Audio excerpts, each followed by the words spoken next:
c'est Nathalie Simon.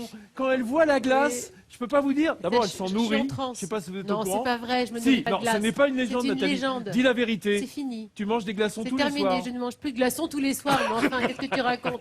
Catherine, t'as déjà escaladé des cascades de glace? Oui, les cascades de glace, oui, bien sûr. Parce qu'ici, dans les pays de Savoie, il y en a quand même quelques-unes à oui, faire. Oui, c'est le pays quand même. Ben, on va aller à Méribel où Robin, lui, a décidé de s'initier à l'escalade sur cascade de glace.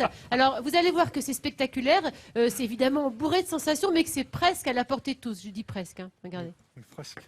À Méribel, il existe une activité renversante, l'escalade sur cascade de glace. Mais avant de pouvoir s'adonner à ce plaisir extrême, un entraînement s'impose. Direction donc cette cascade factice. Un système de tuyaux pour faire ruisseler l'eau, des températures en dessous de zéro et le tour est joué. Ce mur de glace a été conçu pour des sportifs de l'extrême encore un peu novices. En général, on s'en sert pour pouvoir faire une initiation. Une fois que les gens ils ont un petit peu compris comment ça fonctionnait, qu'ils ont dépassé un peu les appréhensions du début de l'activité, ça nous permet ensuite d'aller sur des vrais sites naturels. L'important pour cette escalade hivernale, c'est avant tout le planter du piolet. Tu as déjà joué aux fléchettes? Oui. Ouais. C'est le même mouvement, si tu veux, que tu retrouves dans le lancer de fléchette. Alors que si tu as donné de l'élan et que tu es relâché avec le poignet, tac, la pointe, elle rentre vraiment bien. Ça a l'air solide, ouais. Ça a l'air super solide. Robin est fin prêt pour sa première grimpette, malgré un peu d'appréhension. J'ai l'impression d'être un samouraï là, et d'aller au combat. Notre jeune grimpeur s'en sort bien.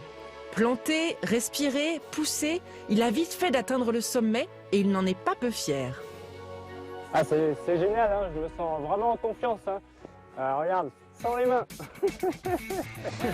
Une fois l'entraînement terminé, direction la vraie cascade de glace.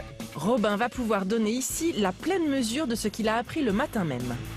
Ah, Dorian, ouais, ça va pas être trop chaud là pour moi? Bon, on verra, je vais descendre dedans et je vais regarder à quoi ça ressemble.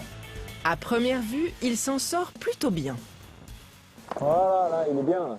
Tu vois, il faut que tu décales ton pied droit dans l'axe de ton bassin et comme ça, tu vas pouvoir décaler le pied gauche.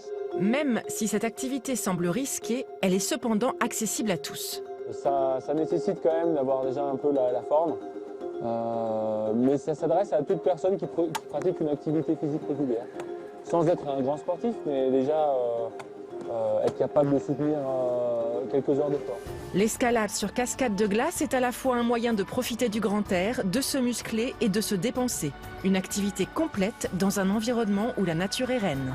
Ça, c'est sûr que c'est une activité complète. Hein. On se dépense, on est au contact de la glace. Et alors, en regardant le sujet avec Catherine Destével, on se disait, oui, c'est à la portée de tous, mais c'est pas exemple de danger non plus, Catherine. Ah non, il faut faire attention. La glace, c'est un matériau d'abord qui coupe. Donc il faut se oui. protéger Les mains, le visage. Plus que les rochers. Oui. Oui, pour se voir un bout de glace qui est coupant comme du verre. Hein. Et puis ça fond aussi. Alors ça fond, oui. Alors si c'est mal orienté, enfin si c'est orienté plein sud et qu'il y a du soleil, ça fond. Ouais. Et donc il faut faire attention dans la journée, ça peut changer complètement de conditions. Et donc quand on va en faire, soit on connaît bien et on se dit que voilà, je vais grimper à l'ombre, à l'abri de tout réchauffement. Ou alors, si on connaît pas, faut prendre un guide et puis y aller tranquillement en toute sécurité pour.